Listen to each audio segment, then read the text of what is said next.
Yeah. Can you hear? Can you? Yeah, I can hear you now. Okay.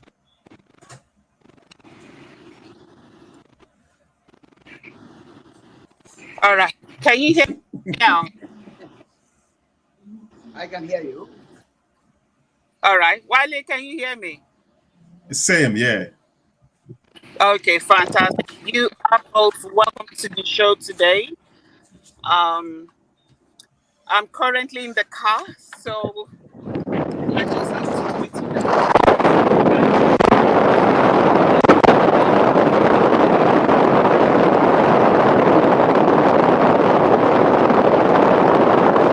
Yeah, I think is your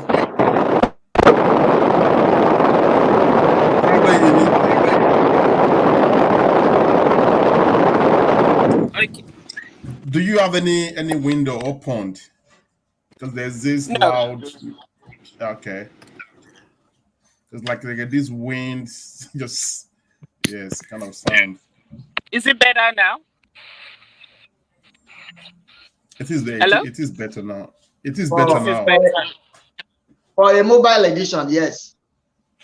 For a mobile edition, yes. Okay, so sorry. Wait, you just have to take me as I am today. All right, so I'll be coming in and going out. So you two will run the show today. So, yeah, Elvis just left here. So let's wait. So let's get started. You're welcome, our viewers. What is wrong with that man? What is wrong with that man? Say what? Yeah. What did you say, Agbo? What is wrong with Elvis? What is wrong with that man? He's been a busy man. You know, he's a community leader. So he's been a busy man. He's attended like events today. So he just left here on his way back home. He should employ me as his PA. What is his problem? All right, we'll tell him. He should please. All right. So yeah, let's get started. It's about reviewing the year 2021. It's about to go to an end, and we will just go through the review today. So while you're live, take over. Yeah, thank you very much. It's our last show of the year of year 2021. The whole idea is to revisit the major events of 2021 as far as we can recall. So I'll be asking the panel to share some of their most memorable moments of 2021, and then we can talk about it.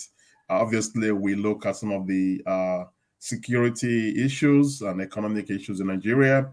We look at, the emergence of the third first movement as a kind of alternative to the current political parties that we have. And obviously there are recent events around the event at Doing College, and also other related issues. But before we go further, we would like to start with what is trending. We do a quick what is trending, maybe for about 10-15 minutes, and then we can go after that into the major events of 2021. So Egmont Yemi, what is trending for you? I came across your photo. I think you were an MC at an event yesterday. Facebook is funny. The current, Oba Onipokia, we grew up in the same, he grew up in Adodo. So we grew up together. And it was at an event where you were the MC. So he shared the photos online. I think, my local time, I saw it this morning, and I saw you, I saw former President Olusegun Obasanjo and some other dignitaries. I think it was at the opening of the library, at the library somewhere in Abeokuta.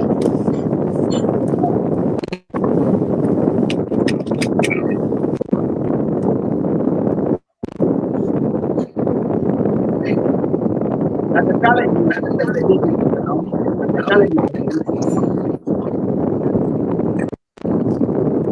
All right. hello.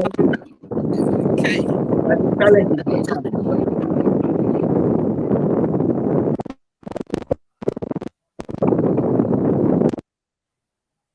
okay. Okay, but yes, I saw that and I said, Yes, I'll it share was that with you. actually the opening of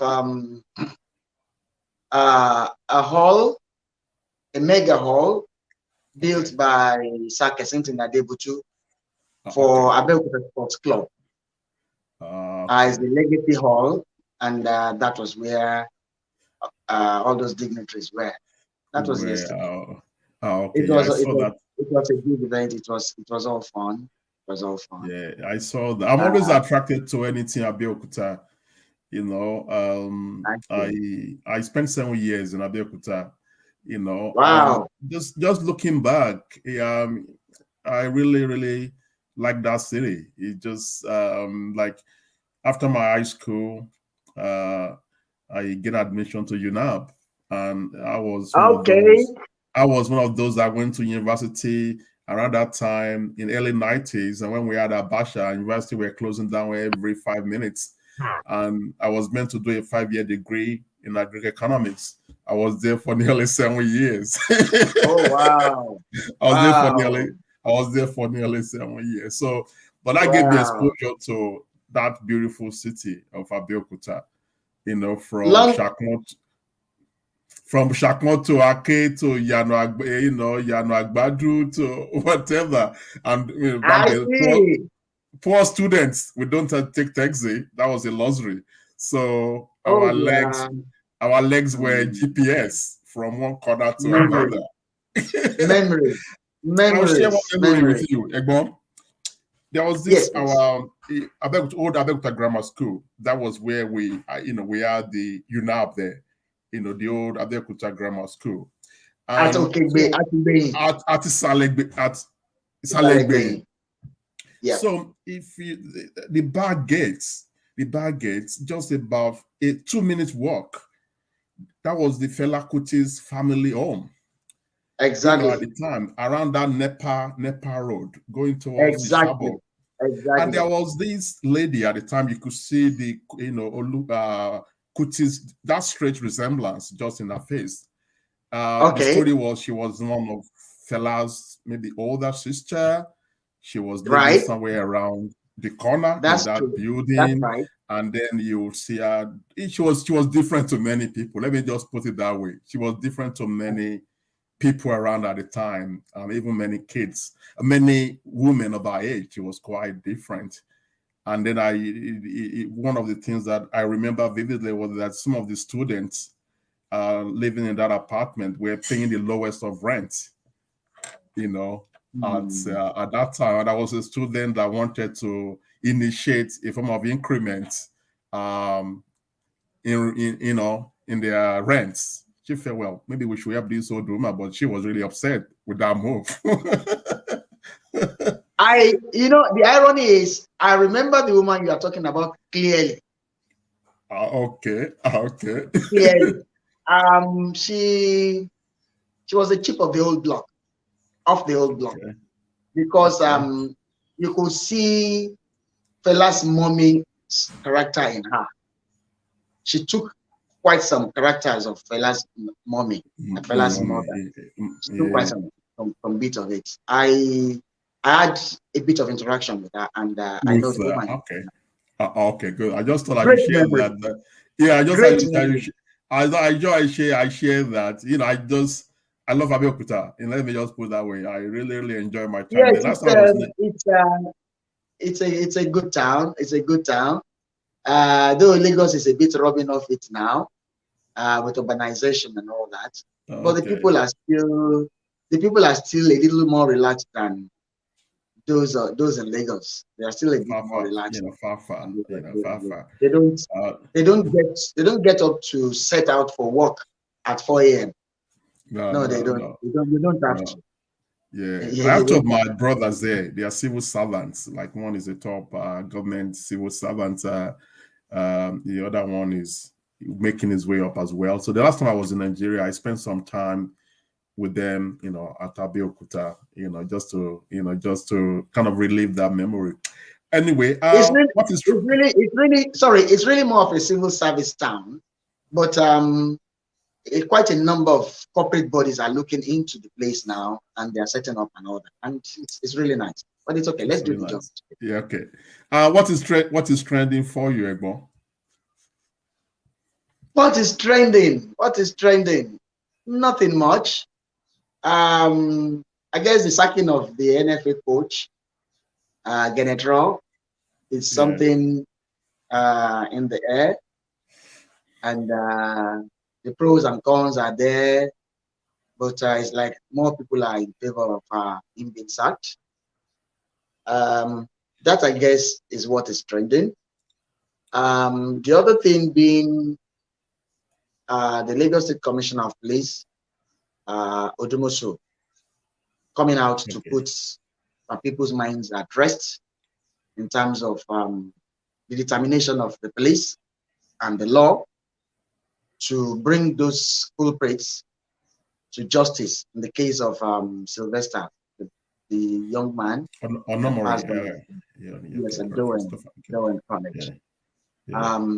He said quite some reassuring words, and we are taking him up on that. We expect that he will live up to what he said. Part of the gist is that the boys involved are in custody. They are in the juvenile remand home. Okay. Which is the proper thing to do. He also spoke about the house masters also being in custody. Maybe the principal is, I don't know, he didn't mention the fact that the principal is also there, but maybe she comes in and out, kind of. But they're working on it, just as he said. And he has assured that justice will be done. So we will allow the police to do their job. That is that. The other thing that came up has to do with this young man. Is it Okola by name, I guess? An OND holder, ordinary national diploma holder, that jumped into the lagoon. And this was captured by somebody who was around there, and who was actually just making one or two inquiries to see if they could talk him out of such or whatever. But out of the young man was desperate to jump, so he took the leap. The bit of information about him is that he was a worker, I guess a factory worker in an estate somewhere there. But I guess the family is still looking for his body, maybe dead or alive, whatever. That's what is trending. Okay, thank you very much, Egbo. And I saw that horrific video, and I also saw comments, around what that man, the one that shot the video, what he could have done or what he should have done, and a lot of diverse views on that. But I just felt that with that video that I saw, that young man was, so determined. He was ready to, to end it all. And I don't think any attempt or any effort by anyone could have stopped them. In fact, it could have led to even more, I guess. He could have dragged any other person with him. He could have. Yeah, and that's what I saw. Yes, and then for a strange person in that position to be approached, you wouldn't know his state of mind. You wouldn't know what he's capable of doing, apart from harming himself. So even a professional would have taken time to try and talk him out of it. But it took just about 2 minutes or so before anybody could do anything. The guy took the leap. So I personally would not blame the guy. I will not blame No, the guy no. that reported that. It So did it's such a short what period. it could have done, and at least for now, I'm not everyone sure. saw the video. Everybody saw what happened. This is not a case of people just looking for him, right? Looking for him. Everybody saw that video and they knew what he did. You know, at least It's sad. there's a Very bit of a sad. closure. If at least there's still a closure there for the family, I hope they can find his body. But at least there's still a bit of a closure. Yeah, at least Giovanni or mommy cool mommy no, you know, at least they can know we all saw the video and saw the, you know, the circumstances leading to what happened. Then one other thing that comes to mind has to do with a documentary by BBC on the Black Arts, a cult group, produced by Bola Amajo. I think that was a highly professional job done. I think that was. I saw it as well. The story is a sad one. Yeah. The story is a sad one. Unfortunately, it doesn't put us in a good light, but that's reality. That's the reality of the situation. And I want to give kudos to Bola Majob for that job.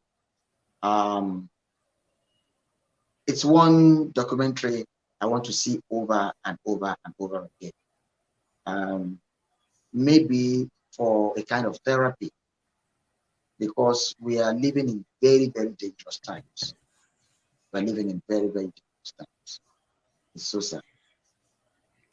So that is on the documentary. On the documentary, and it's on YouTube. Yeah, I saw it actually. I saw it 2 days ago. I saw it. I was on Thursday. I saw the promo. I came across it a few times on Facebook, and I just decided because many of us that went to school, to university after your time, in the sorry about that. It seems you're having a bit of a challenge with your network, but of course, the program is still the Nigeria we want. And apologies to our viewers at this point in time for the hitch that you may be experiencing. Yes, Wale. Yeah, okay. Thank you. Thank you very much, Bon. So I saw that video, and to me, for my generation that went to universities in the early 90s, university campuses were like war zone at the time with the level of can you hear me? I can hear you. I can hear you. Okay, yeah. So university campuses were like war zone at the time in terms of the the different cult groups on different campuses across the nation. And for me, just to watch that, it was just like traveling back in time. Even though Abeokuta was peaceful, but towards the time I was living, I could see it getting really, really, really bad across especially across the Mapoli axis. And around that, spreading around, across Southwestern. It was a national issue. And it was good to see that. And also to see some of the community kind of response at Ikorodu with the vigilante group they had there trying to sanitize the situation and coming up with arrests and some other things. So the guy, I know he's calling Mark Job. Yes, I think he did a good job. Bola Mark Job. Bola Mark Job, yeah. I think, yes, sorry. I think we were a bit lucky in the 80s, in the universities. Cult groups existed then, but they were not in your face. They were not in your face. And I think the majority of students then were probably more interested in spending those number of years and graduating. Right? I think a lot more were more interested in leaving school as at when due. And well, the cult groups did some bits here and there, but they were a bit hidden. They were a bit hidden, and they probably took their trade late into the night, late into the night, in some very exclusive areas and all, and some very secluded areas and all that. Areas. And there was the portrayal in your movie, Oleku. There was the portrayal in that your popular Oleku during the wedding. There was. Yeah. But you could even see then that it was more very social. It was more social. That's the point I was trying to make. Yeah. Though ironically, for that character that I played, I don't know, maybe till now, maybe even till now, some people would probably still believe I was a member of a cult. I talked about that. They were sea dogs. I can remember they were National Association of Sea Dogs. Yes, they were. Yeah. I thought about the experience. I talked about the experience I had years and years after, maybe about 3 years ago or so, along Allen, when somebody approached me and made signs, thinking I could respond. Oh, okay. Thinking I could respond, and dumb me and naive me, I was blank, and then he still approached me and said some things which I didn't understand. Then he realized at that point that oh, sorry, you are not so. In fact, I only added some theatricals to the character and asked a few questions around how things were done there and all that before I could play that role. So I don't know. It was more social then in the 80s. We didn't have that level of problems with it. But right now, it's a huge problem. It's a big one. Okay, thank you. So what is trending for me? Controversy is already trailing the book. My participations by okay. Mr. Elvis Nwachukwu. Talk about the saints. Ebo, long time no see you. How are you? Aha. Okay. Here comes the saint. Saint Elvis. Yeah, good to see you, Ebo. Wale, how are you? I'm good, Elvis. Good to see you. Yeah, same here. Yeah. I've been backstage the last couple of minutes. Yeah. You are low. So we just Elvis, you are low. The volume is low. Oh, low? All right. Okay, I think I know what it is. I've got this casing around my computer. Your volume is low. Okay. Yeah, it's trying to. I'll fix it. Yeah. So in terms of what is trending for me, controversy is already trailing the book, my participations by Shibisi Akonde. Sorry, Wale, any good now? Can you hear me better now? Yeah, it's better. Yeah, you sound much better. Okay, Wale, sorry to cut in. I'd like to just exchange pleasantries for a few moments. Just to say hello to you guys. I've been a long time no see you. How are you? I was asking after you. Okay, yeah, I've been backstage for the last couple of minutes. Apparently, looks like Vicky is busy. She just let me in now. Yeah. Hey, she probably lost the key temporarily. She's found it. That's a good thing. Now I'm here. Anyway, how's everyone? I miss you guys. Nice to see you. Nice to see you. Good to see you, and thanks for hosting us last Saturday at the Igbo Cultural Day. Oh, we had a good time. Sure. Yeah. Again, I missed out on that one. Yeah. Unfortunately, and I feel very pained, but it's okay. I think I'm getting closer to Australia now. Don't worry. One of these days. I can feel that. So come, let's spoil you a little. Thank you. So there's already controversy trailing the book launched by Shibisi Akonde. Shivayo Adebanjo, came out during the week. It dismissed the claim by Akonde that Bola Ahmed Tinubu Jagaban built the Lekki residence where Chief Adebanjo currently lives. He came out to give detailed information about, how he was able to raise funds to get, the house, including, I think I made a few notes here, in terms of, sales of 3 developed properties, loan from GTB, and sale of undeveloped landed property given to him by late Chief Obafemi Awolowo, and he made some he made some comments, and particularly there's something he said that there has been a lot of pressure. I'm quoting him directly now. There's been a lot of pressure on me not to react to Chief Bisi Akonde's tantrums. He's a neophyte, a beneficiary of a struggle he never took part in. So that big words coming there from Chief Adebanjo, calling him Chief of this. So for me, the whole thing is just, we have 2 Yoruba elders by every standard, a 95-year-old man, in person of Chief Adebanjo, and 82-year-old elder statesman in person of Chief Bisi Akonde. As a Yoruba person, it is concerning.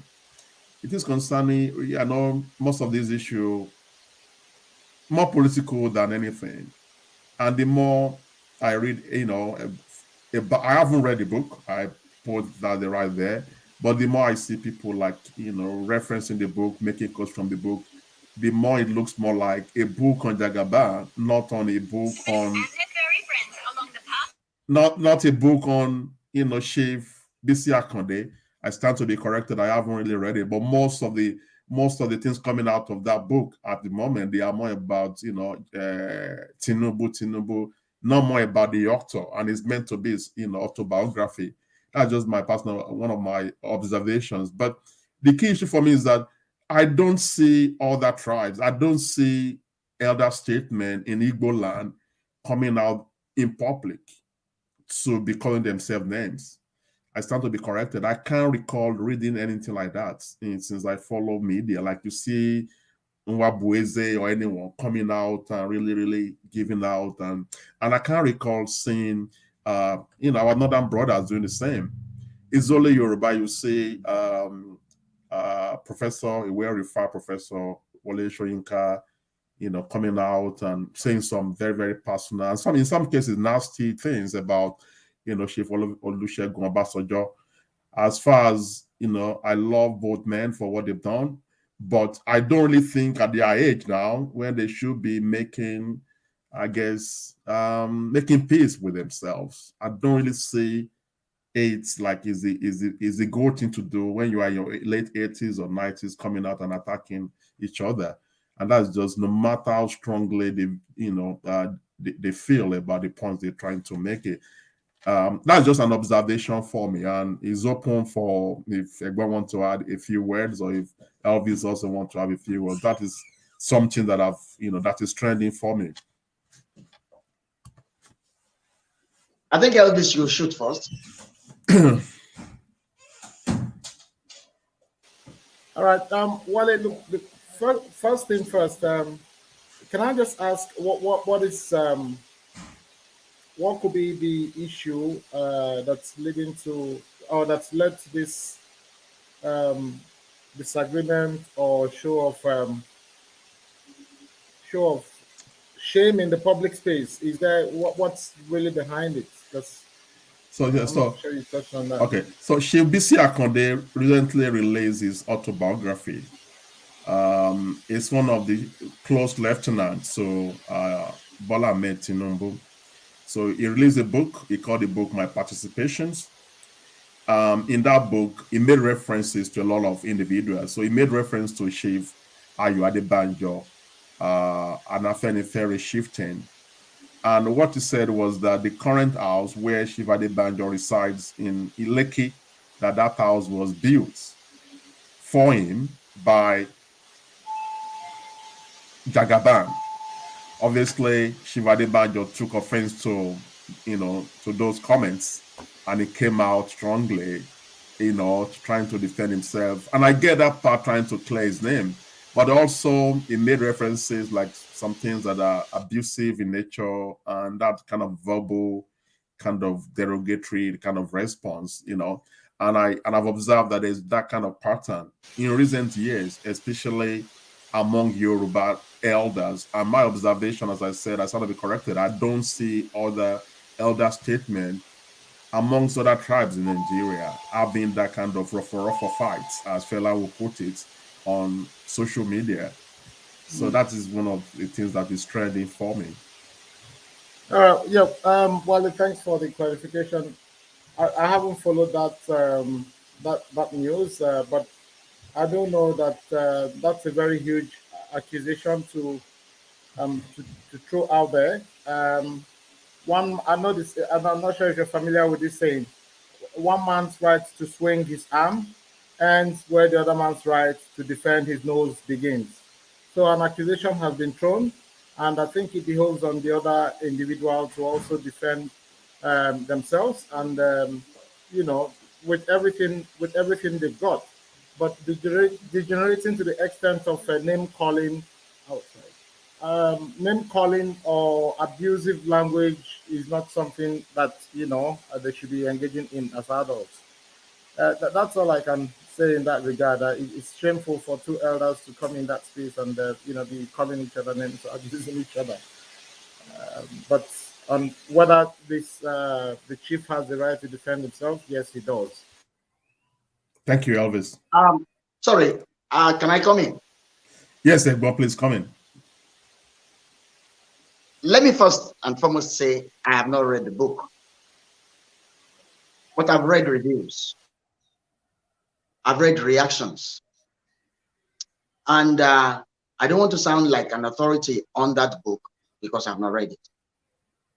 However, I am fully with Wale on the situation, on the fact. It's actually a fact that you hardly see elder statesmen from the other major areas in the country taking themselves to the dogs on social media or even in the media generally. I think, and I'm strongly beginning to think, it has to do with Iwe Akaju. Okay, we will explain this later, but let's just go on. Now, it has, I think there's what is called Iwe Akaju, which is the bane of the Yorubas. You know, the contact with Western education early, right, has a lot of its positives, but this what we are seeing are some of the negatives that you see in the situation. And the Yorubas also say, "Bomode ban se bi omode, agba se bi agba, o ye kagba se bi agba." Listen, if from the reviews one has read, Chibisi Akonde should have weighed his information properly as an elder statesman before going to print. It was not only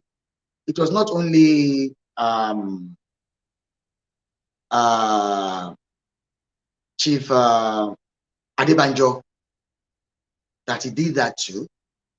He took President Obasanjo to the cleaners as well. That man is here to respond. But quite a number of people have responded even on his behalf. And I can imagine the missile that will come if and when Obasanjo decides to. I can tell you it will be hard hitting, and it will probably come at a point when it will be difficult even for Akonde to respond appropriately. But the fact still remains that, yes, the person who has been slandered or who has been accused or who has been said some not too complimentary things about has a right, yes, I agree, has a right of response. But why start it in the first place? Why start it in the first place? I mean, I read reviews that a lot of those information were most uncalled for. And even his peers during the period that he referred to were forced to paint a picture of him as not, in not too complimentary ways. He probably should have thought of that. I mean, and then printed words are there, they are permanent, they're there forever. For generations unborn. And I don't know, maybe Chief Akonde at a point felt that he was being left out of issues, out of discourse. He was being put in the back row, and he needed to find a way to the front. But he has landed himself in the situation where he finds himself now. I wish him the best. Thank you very much, Egbo. And if you just join us, we are on our show, The Nigeria We Want. This is our last show for the year 2021. We're doing a major review of year 2021 and also what is trending. So I can see Dr. Vicky has joined. I think it's going to be a canonization ceremony of the saints. Yes.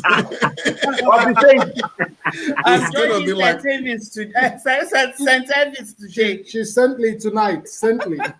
That's the years. I think maybe before the end of the show, that'll be a very nice way to end the show too for the year. Absolutely. So what is trending for you, Dr. Vicky? And thanks for the pleasant surprise yesterday. That was pleasantly. I don't know. I'm just completely a very pleasant surprise, and I enjoyed every moment of it. I'm not good with surprises. I'm not good with surprises at all. You nearly blushed yesterday. Yeah, I even with my madam, I would tell her, if you need to organize anything for me, please carry me along. I'm not really good with surprises, but that was a good one. That was a good Thank one. God. Yeah, I just thought no, and fortunately, Mrs. Sonia was able to follow me. To go with me, which was good for companion. So it was good to just pop in and actually present you with your trophy face to face rather than to post it. I was deeply honored for that. And thank you for the champagne. Thank you.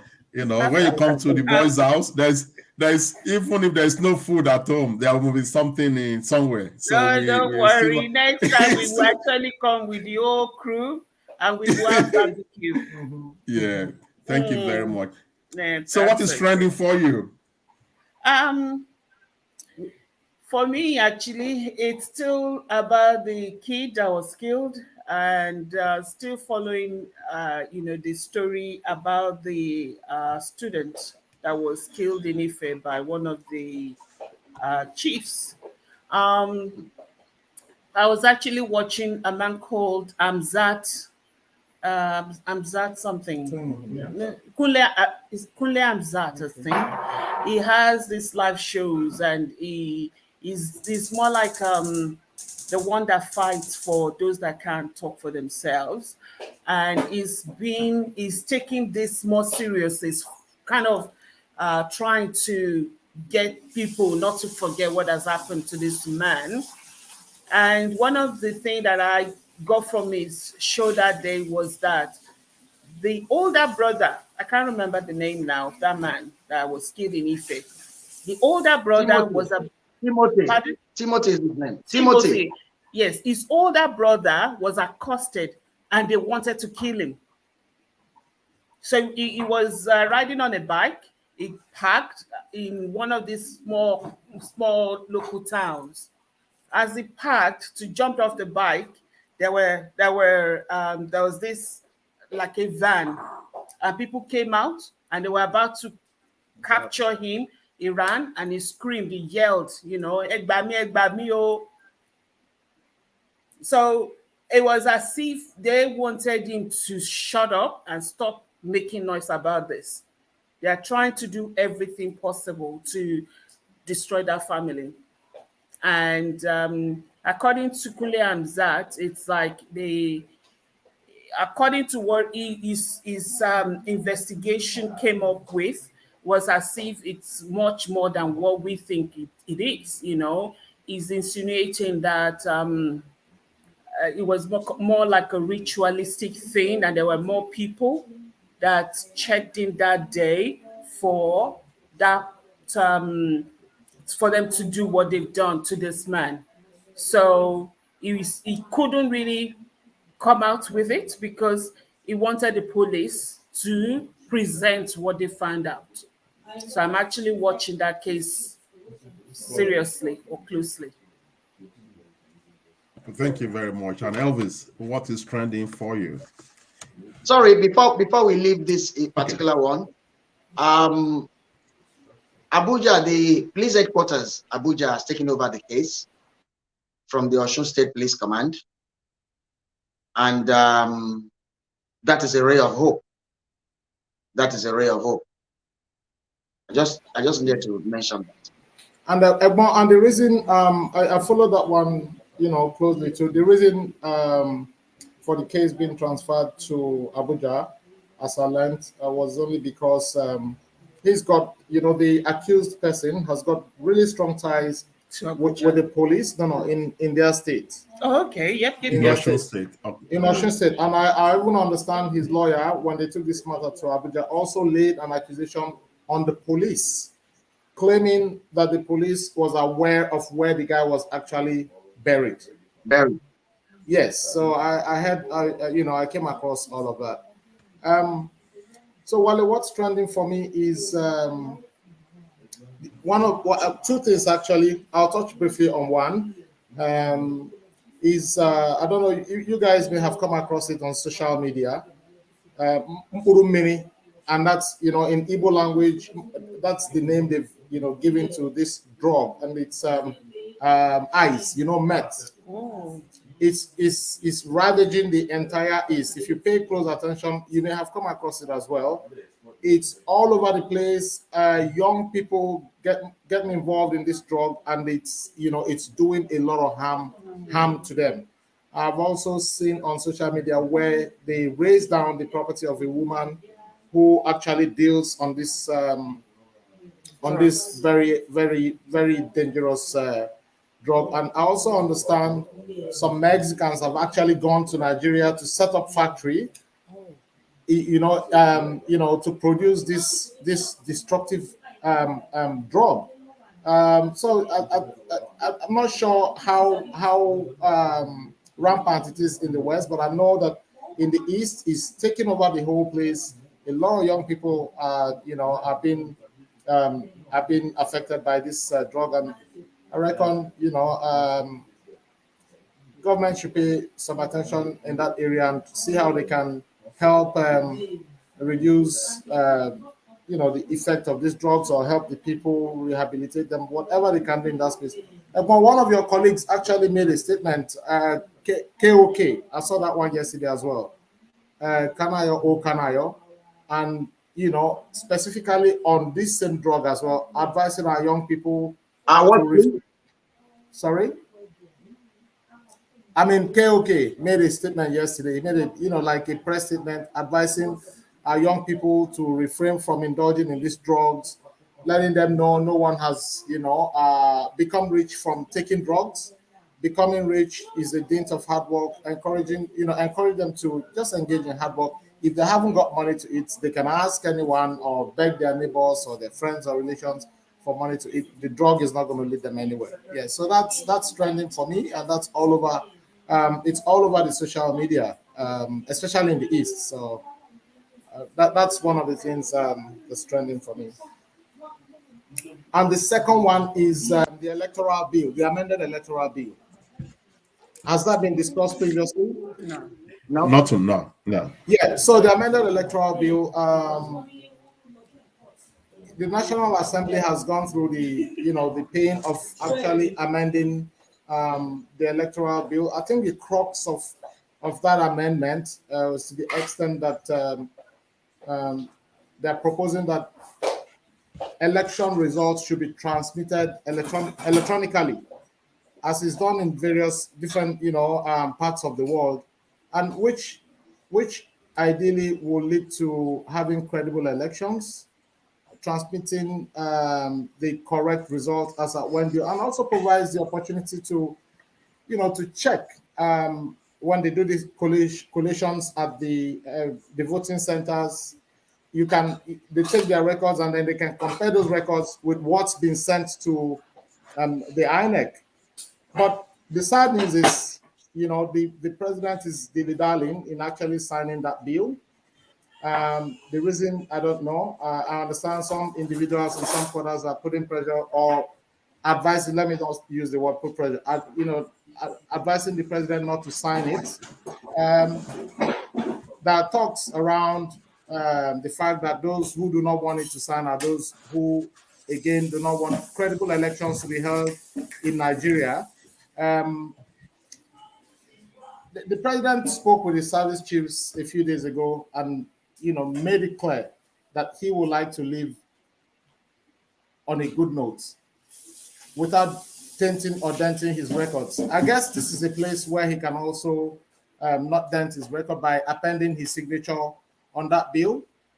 But should he refuse to sign, the National Assembly are also saying, look, they can veto the president by just passing the bill, whether he signs it or not, because as far as I know, there's a length of time the president can hang on to that bill, and then automatically it becomes a law. So I wonder why anyone will not want, because the way I see it is, this is an advancement in our electoral space and should be embraced by anyone who wants development for Nigeria or things to turn around positively in Nigeria. It's a wonder to me why anybody would not want that bill to be signed. So that's the second thing that's been trending for me.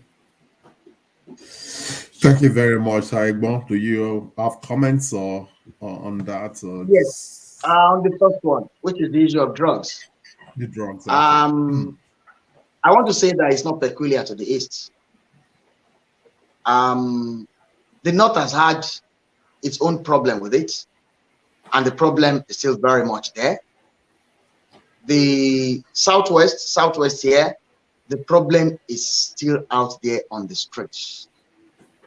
The issue of drugs. People are smiling to the bank with, the proceeds, while young lives are being destroyed. You come across a lot, quite different forms of different videos of addicts in fits, having their downtimes and all that. And you find out that even these guys, when you look at such videos, they think it's a normal thing. Meanwhile, the victim being shown is just on that borderline of lunacy or even death. But you find out that they make fun of it, and it is just out there. When you see groups of young boys gathered together, the most likely thing that is happening that they are discussing, that's on the streets. If you see groups of young boys gathered together on the streets, it used to be football. What they are discussing used to be football. But you find out that it's either they are discussing drugs or they are discussing internet fraud. It's a scary situation. And quite a number of these young ones end up in the psychiatric homes.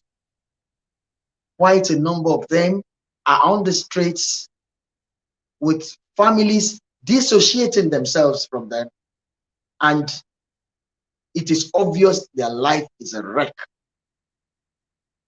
Drugs are all over the place. NDLEA is fighting it, and it's a long war that they're fighting. What the situation is, I really don't know. I was at the, I'm a member of the Egba Development Council, Egba Land Development Council, and we had a meeting just the day before yesterday, on Thursday, and this was a major issue on the agenda, trying to look for ways of helping the situation. A lot of our young ones are taking to it. A lot of our young ladies are taking to it.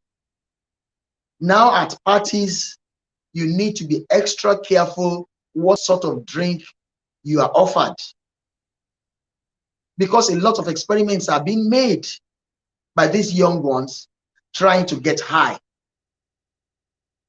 So for your daughter going out there to a party, she needs a kind of lengthy lecture on what not to do, what not to take. It's a huge problem. In fact, it is a bit understated, but it is a huge problem. And I mean, obviously the East is having a very, very bad time with it. Very, very bad time with it. But it's in the Southwest and it's in the North. Why the issue of terrorism, which they call banditry, is increasing there, is because the drugs are on the streets there. They're using it to recruit the young ones into their camps. It's a crime in my beloved country. That is the situation right now. Thank you. Thank you very, very much, Egbo. And organized crimes, they are linked to some of these drugs. Even in the West, that was particularly ice, methamphetamine that Elvis just mentioned is really, government Western, across Western world has become very, very hard on people importing those drugs because it destroys life. It's the worst that people have seen. And you use something that you said earlier, that some of the behavior borders on lunacy. Absolutely right. In my line of work, and I want to hear from Dr. Vicky as well in previous and still area of work as well. There's a strong link between eyes and drug-induced psychosis. Like really people really getting colo, as we say, and that particular drug ice is really strongly linked to that. And I think that there's a need for government to come really hard on people destroying lives, people importing drugs. And because it's very easy, it has a lot of chemical precursors that they could easily mix in the lab. So if the law enforcement agents are not well trained, you could see someone importing something that looks like original pharmaceutical material. One part of this, one part of that. By the time they put them together, they have these, they have these eyes. Probably that is why it's everywhere. And you can easily link some of our brothers in diaspora as well. They're trying to make quick money. That there could be a link of them setting. But I would like to hear from Dr. Vicky as well on this. It's getting scary. When the drug gets involved, then that nation is in trouble. I don't want to sound negative, but all the kidnapping, all the raping of our women, all that, normal people don't do that. On your It's true. So it's when somebody's under the influence of drugs, that's when they can put their gun on the floor and rape a woman that is their mother's age or their grandmother's age. Normal person won't do that under normal condition. Their brain is already fried. And yes, there's drug-induced psychosis, but it's not only when they take highs. Some people would take cannabis, marijuana, for the first time and they go psychotic. Some people might take it over the time and then one time they go crazy. Now, remember couple of years ago or a bit more, that there was there were many young people taking or drinking cough syrup. They were getting high on cough syrup. Yep. Now they've graduated. See, it starts from something, and then that doesn't give them that feeling. That's, that feeling high. They don't get it anymore. They start searching. What else can we take? Now they've been introduced to speed. And what does that do? You see, there are pictures of people when they were using ice and when they weren't. The degradation and everything that they go through because they are taking all this speed and amphetamines, it's scary. It's scary. So if, according to Elvis, from what he read, with a Mexican coming to Nigeria and setting up a factory, the government needs to do something about that. Government needs to do something about that. Then these people that are chasing the money behind it, what they are doing right now is throwing stones into the market. What tends to happen is their children or their grandchildren will find a way to start using it. You don't do that to other people's children. There's always karma. There's always, there's always a payback. And when it comes, people will start pitying them. But I think the job still goes back to the parent. It is our job to equip our children with what they need to be the best that they can be, prayerfully and in our talks with them, to encourage them not to chase that, because there is no way out. It's rarely do you see someone who had been to that deep end and come out alive without going psychotic, really crazy, that they will be tied down, they will be on medication forever and ever. And even when they stop using that kind of amphetamines or cannabis or whatever, what tends to happen here, I'm not sure in Nigeria, here the government still looks after them. If someone has been on drugs and that person is now on methadone program, methadone program is to help them with the craving for illicit drugs. But what the government is proposing, or what government gives them, or the doctor gives them, is still in the same category. But because this is prescribed, it's okay. But this isn't. This is illicit. We don't want you to use it. But this is legal because the doctor is prescribing it for you. And then you go to the pharmacy every morning to get your injection or to get your tabs because they can't give it to them. So it is a long-term problem that they are creating for themselves. Here they have government backup, because by the time it messes up with their brain, now they will be relying on Centrelink or on NDIS, and they have a house over themselves. In Nigeria, there's nothing. That's when family actually leave them to their own thing. So it is our job as parents to make sure we keep doing what we have to do and not leave these kids to their own devices. Parents have a lot of job to do, which boarding house will not do for them, unfortunately. Thank you very much for that experts, analysis, and thanks for Elvis for introducing that to the topic. It's a major problem globally, and I think that different societies respond differently based on the availability of resources to them. But we've got so many problems at hand in Nigeria, and this should be a no-go area in terms of Sorry, just a quick one, Wale, if you don't mind. There was the video that went viral of young secondary school girls, about 5 of them, that were smoking. Is it shashi? Is that what it's called? Shisha. That was smoking shisha. And they recorded it. And it found itself, it found its way into the social media. And you could see the dexterity with which they handled the thing. It will tell you that these were not. I think they were not novices to this.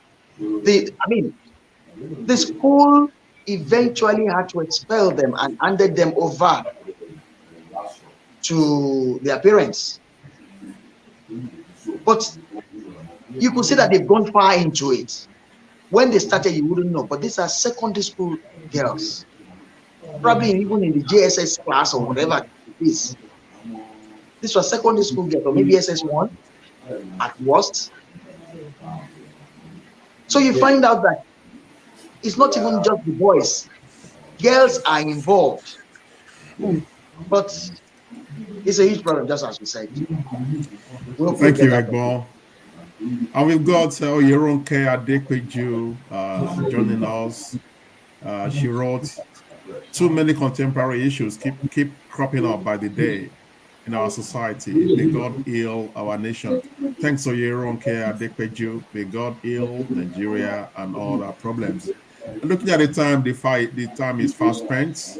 I want to quickly go back to for us to really have a review of 2021, and I know it's not going to be easy to review all 12 months within minutes, but I will give each one of us the opportunity to come up with from their recollection any major events of 2021 that they want to talk about as part of the review of year 2020 It could be issues around security, it could be issues around sports. I made a few notes here just to prompt us. I can't even. Sometimes I scribble, and I'm not a doctor. I can't even read my own writing sometimes. Okay, so I'll start with Egbo. Can you, year 2021, can you think of any major events that you want to review or want to discuss with us? All right. In 2021, I want to say that I had a train ride in Nigeria after a very long time. I had a train ride. I had a comfortable train ride in Nigeria, and it was a ride from Lagos to Abeokuta. In Nigeria. And in Nigeria, and it was such a pleasing thing. One really shouldn't be boasting of that in 2021, but that's what we have.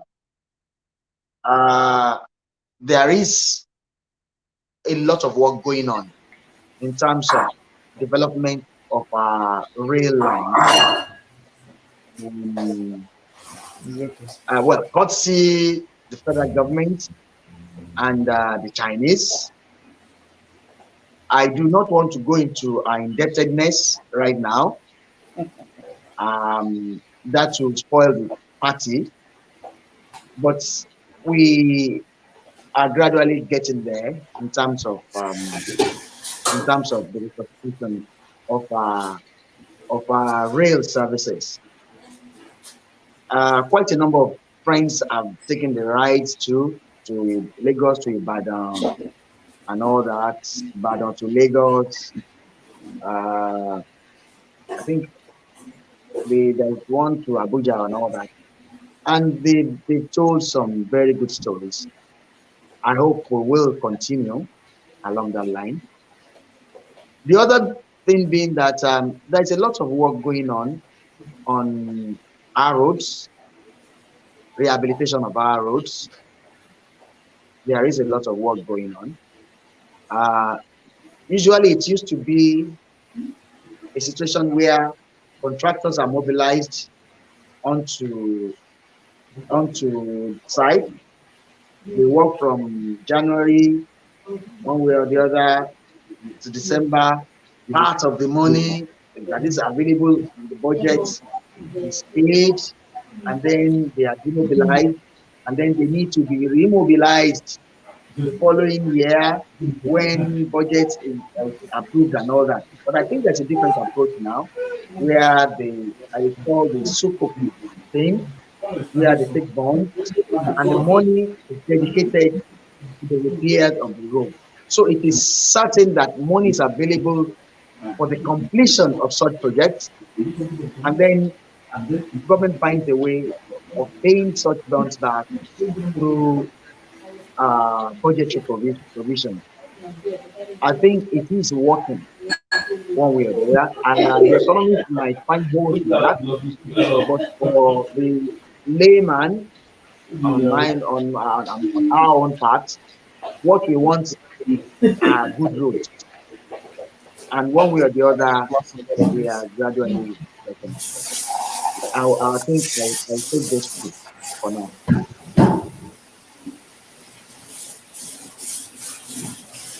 Can't hear you. Sorry, you are muted. You are muted. Yes, thanks so much, Egbon, for that. Review of year 2021. I'll move to Elvis now. Elvis, year 2021, we've had almost 52 or 50 episodes of our show, so there's a lot to think about. What do you want to talk about year 2021? Yeah, so one of the things I'm just going to mention is didn't happen too long ago, but we had that conversation here as well. So in Anambra State,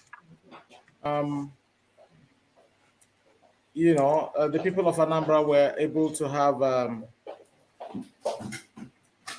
peaceful election devoid of any sort of violence against, was totally in contrast to what a lot of us were expecting, given the threats of sit at home and, IPOB threatening that the election will not hold. So I think that's a really positive thing that election actually held, and with nothing negative apart from those who were other, like Uba, who was dissatisfied with the outcome of the election, which he has a right to, by the way, and which is not new to us within the Nigerian electoral space. When people lose, they don't lose gallantly. They want to put up a fight. But overall, everything went well. I think that's a good thing worthy of mention. The other thing I would like to touch on is, we've spoken so much about. I know you said you weren't going to go into discussions around how much we owe currently, but insecurity is a topic that we have discussed here incessantly. All over the country. The country is agog with stories of kidnappings, killings, not just in one area, but in the east, in the west, in the north. It's been a really sad thing that has plagued the country for God knows how long, and came to the crescendo, I would say, in 2021. Hopefully, just hopefully, things will improve in the coming year. I just wish that we do not see the sort of loss of lives, and wanton destruction of properties that we witnessed this year. And then on the positive side, again, this is something that happened recently. I'm not sure we've had the opportunity to discuss this. With the emergence of Omicron, some of the Western countries placed travel bans on some African countries, which they called, how did they refer to it? Is it COVID appetite or something like that? Yeah. But I'm really glad that, especially in Nigeria, our government was able to stand up and speak truth to power. They were so vociferous about it, expressed their displeasure, such treatment being meted out to Nigeria and other African countries, and even threatened to retaliate. And the resultant effect is that those decisions were rescinded. Correct me if I'm wrong. I think those bans have been lifted at this stage. Against Nigeria only? Well, I know for a fact in Nigeria, but I don't think they will lift against Nigeria and leave the rest. But I do know that the ban has been lifted just at the moment. They've all been removed. They've all been removed from the list. All of them, okay. To have such a thing at the moment where we're all celebrating, our borders have been opened. The government here is saying no students or foreign workers, anyone is free to come in, and then this happened. But the key thing is the Nigerian state has been able to stand up to this act of discrimination and bullying, and also got something good out of it. And it's the same thing with, Earpiece requesting for, is it like three? Yeah, just over like 3 or 4 times a week or something. And they only wanted to give them one. Nigerian government, they stood up and they said, no, okay, if you're going to do that, then we are going to. So which comes to the point that it's like we don't know the power that we have. The amount of money that our people takes there to spend, it's beyond ridiculous. The money, the everything. So if they can play the game, yes, we can play the game. We just need to be contented. And for us to be contented, I think our leaders need to do what they have to do within first. Then these people, when they stand up like they've done, we can say, absolutely no, we're not taking that crap from you. Anyway, Wale, in order not to take up so much time, I'll leave it at that for myself. Okay. Look, thank you. On that last note, on that topic of it borders on economics. They get more in terms of they got 21 slots to Nigeria. That's UAE. We asked for 3. And then they said no. And then, now without, Nigeria standing up and said, no, we're not going to take this. I'm sure Earpiece has got 7 the last time I checked that news. So it's now, instead of 3 that we originally asked for, Earpiece has got 7 now, which I think is good. It's very strong international diplomacy. And we need to use it. We used to use the number to advantage of our people and to the advantage of the economy. So moving forward about the year 2021 in review, I'll go to Dr. Vicky. What is major thing that you want to review about year 2021? Oh, I think everything has been covered. Those that I had in mind, Elvis talked about it, and we also talked about a little bit of it. So, yeah, I think most of the things that I had in mind had been covered. Been covered.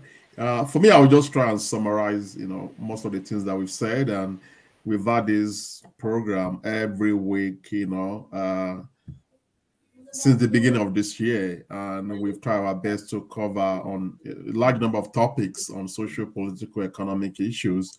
And I think my own summary is that, earlier this year, there was an emergence of what they call third first movement. So we hear that every 4 years. You see some politicians that are not actively involved in the system currently coming up to say they want to constitute an alternative kind of party to take over from the major political parties.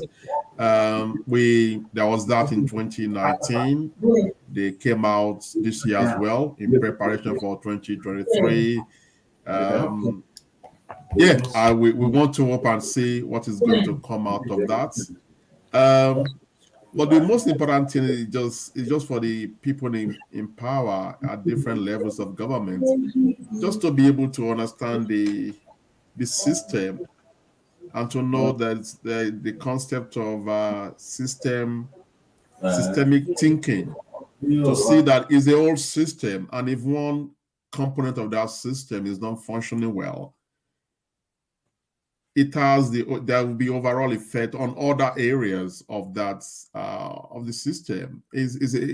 Every component of that system has to really be together and function together. So if you have young graduates coming out of school without jobs for them, what do you really want them to do? Then we've spoken extensively tonight about people using drugs and everything, getting high, and that is equally linked to them when they are high on drugs, for them to commit crimes that they wouldn't have done ordinarily. So there's that going on. There's the element of even the rich with their gated houses, with people going there, armed robbers, hire killer, whatever. They have to be able to say, just this evening I read that a maid to former governor of Edo State, Governor Igbinedo, that a maid to his mother, that the maid actually killed the old lady and took possession of her jewelry, money, and whatever, ransacked the old place and left. So a maid in her 30s looking after a woman in her 80s, whatever, is just a society that has gone completely haywire. That is some of the things that we're witnessing. So the government, they need to wake up to their responsibilities, that at the end of the day, we've spoken extensively about this. My good friend Elvis has spoken extensively on what he calls, cause and effect analysis. He's spoken about that so often on this program. And it makes sense for the government to see that most of the things that we see, some of the problems, they are just directly linked to their, ineptitude in terms of their, ineptitude in being able to govern the country properly. So do the right thing, the governors, legislators, Mr. President. You've got, by 2022, maybe people will not be listening to him, and people already talking about the next election. So he just needs to do his best to put his name, in a good place in the history of the country. That is just my summary. I'll go around the panel, just for us to wish our viewers in terms of Merry Christmas or whatever wishes we've got. I will start with Egbon, then back to Elvis, and I will finally hand over the baton to Dr. Vicky to close the show for the year. Egbon?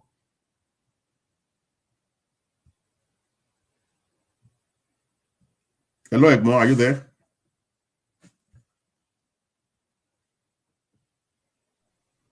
Elvis? All right.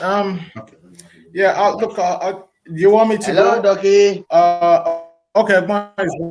Yeah, go please. Yeah, I think we had a few seconds where I was frozen. Yeah. Okay, Egbon. Your final words for 2021. You're freezing.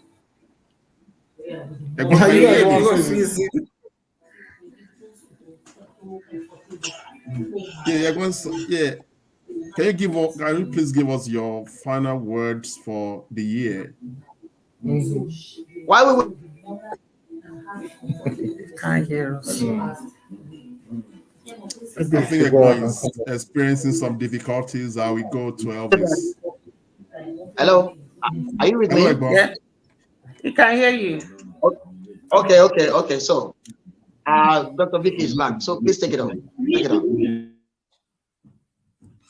Yeah, look, just before we had the technical glitches, I was just trying to go. We're waiting for you to round up. We're waiting for you to round up the show.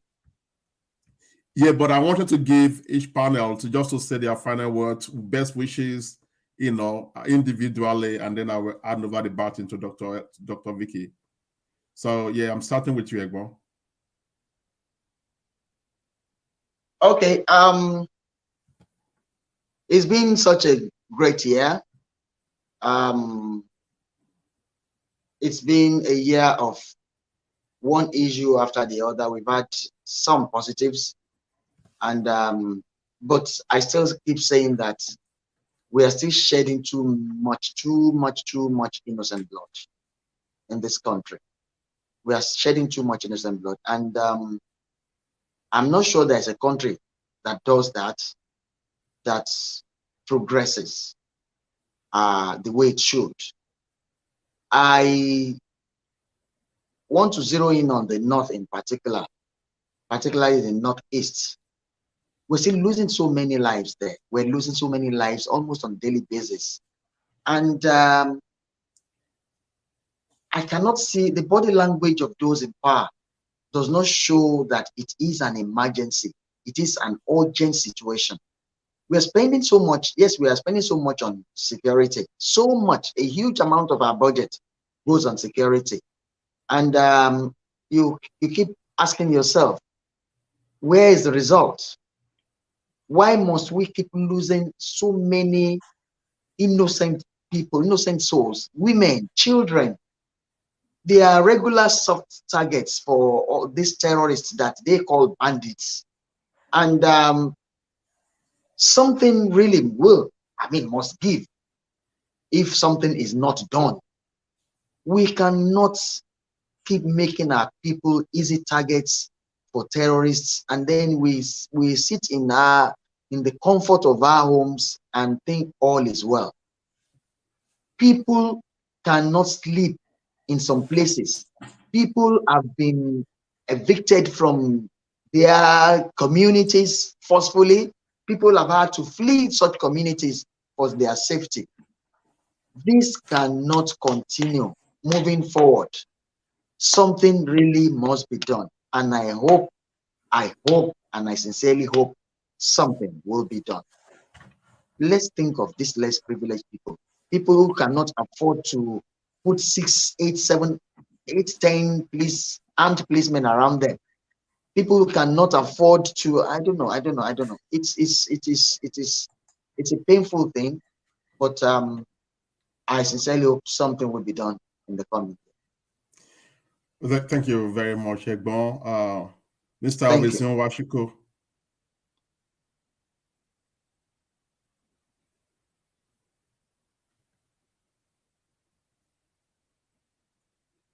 That is it. Please. Please unmute. Oh, yeah. Sorry about that. Now, I was saying that Egbon has said it all. I'm not going to retort what the things he said about security. I think is covered off on those grounds. The only thing to add is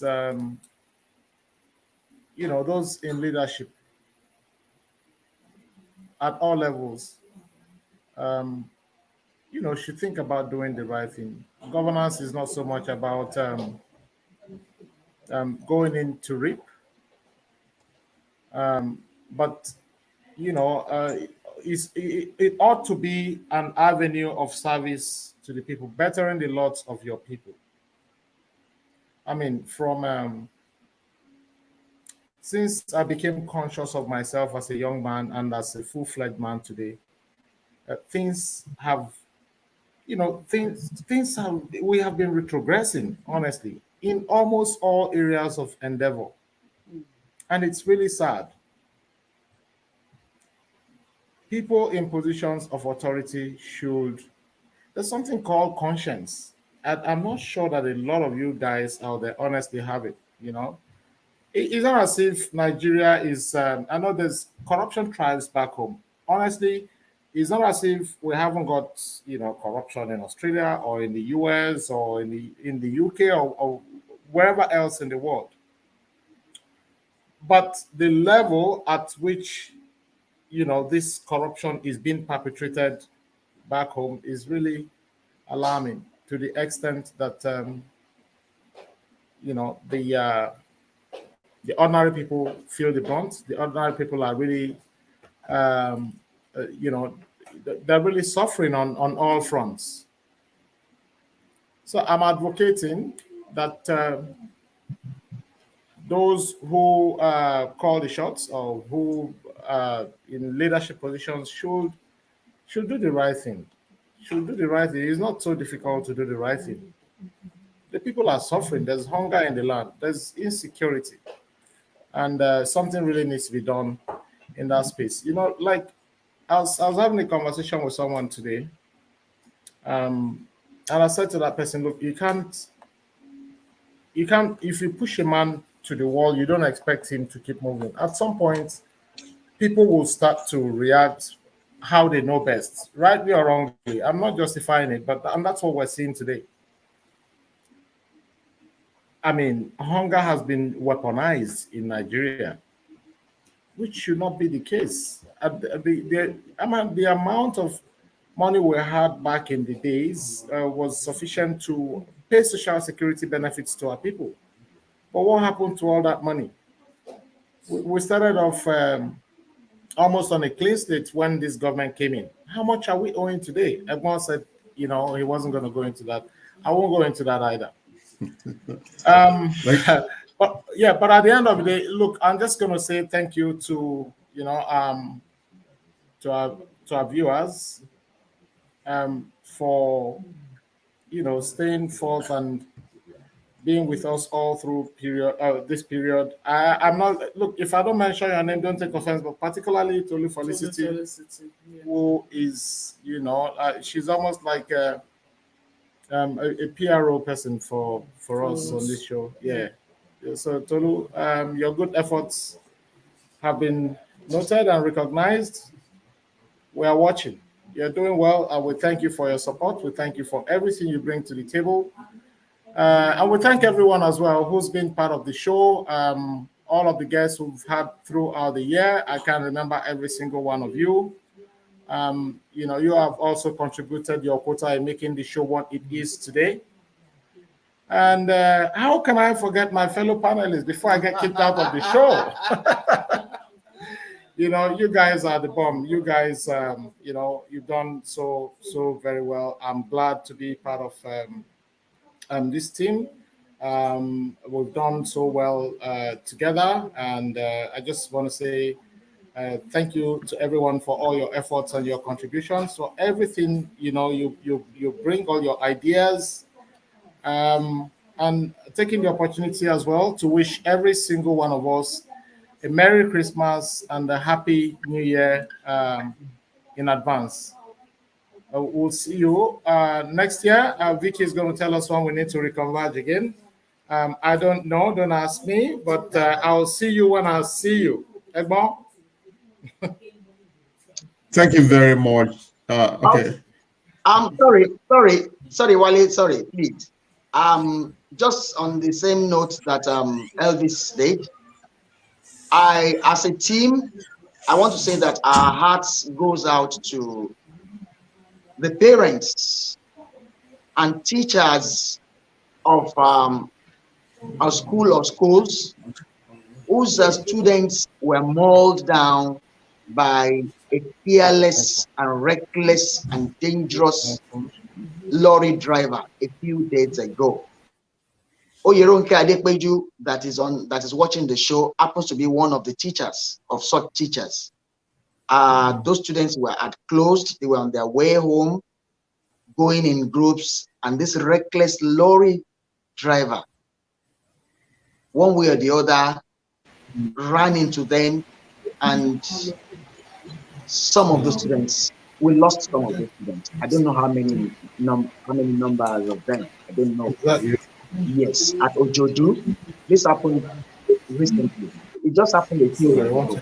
I just felt, seeing Oyeronke Adepoju wanting us now, I felt I should mention that. Our hearts here goes out to the teachers, to the parents of those poor students. Unfortunately, we are such a forgetful nation, and maybe the parents are just let to bear the brunt on their own. But now it goes out. Thank you. Thank you very much. Without further ado, we just, say a big thank you to all of our viewers and for all that have been part of this program, this year. I'll hand over to Dr. Vicky to close the show. Wow, what a great year we've had. I would like to say a very big thank you to everyone. Oh, my mic is muted. Okay, let me off this one. Okay. Sorry. Okay, I would like to say a very big thank you to all our viewers. And just like Elvis said, we have one who had been so generous with our time and our data, helping us to promote the program every single year. Tolu Felicity Yorobom, we love you. Thank you for all that you do. We are watching, like Elvis said. And to everyone else out there who had come to me to comment about the program, or who had written to say, wow, you guys are doing a great job. Comment about the program, or who had written to say, wow, you guys are doing a great job. I watched that program. That program really... You got your Facebook on. Can you hear me, Wale? All right. Yes, so, yes, we just want to say a very big thank you. And Egbon Yemi, thank you. Wale, for all that you do for the Nigeria we want. We say very massive thank you to you. Because I know it's not an easy thing to come up with a topic and do some research regarding that topic. And we come on every Saturday, almost every Saturday this year, we had the program. And like we've always said, see, we need to do something, and we started doing something. Some people were like, what are you doing this for? We're not even living there except Egbon, who is planning to move to Australia, probably in 2022, Abby. So, but it's much more than that for me. And we've had this kind of chat here that,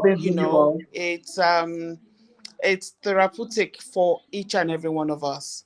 We always have something to talk about, and I don't stress anymore about, when I read stories, I'm just like, okay, I'll wait till Saturday when I am with my panelists and we can talk about this.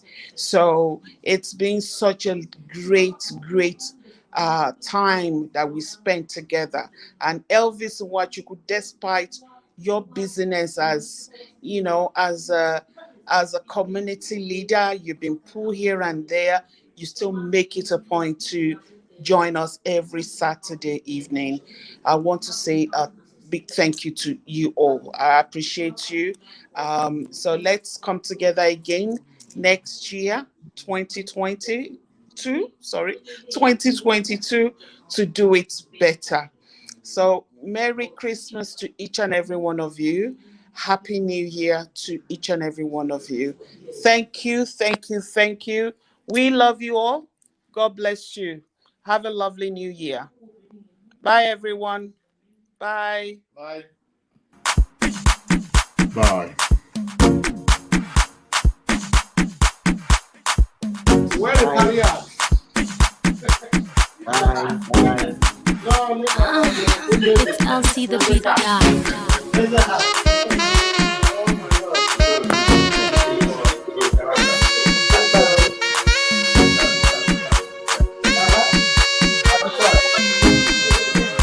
End of January.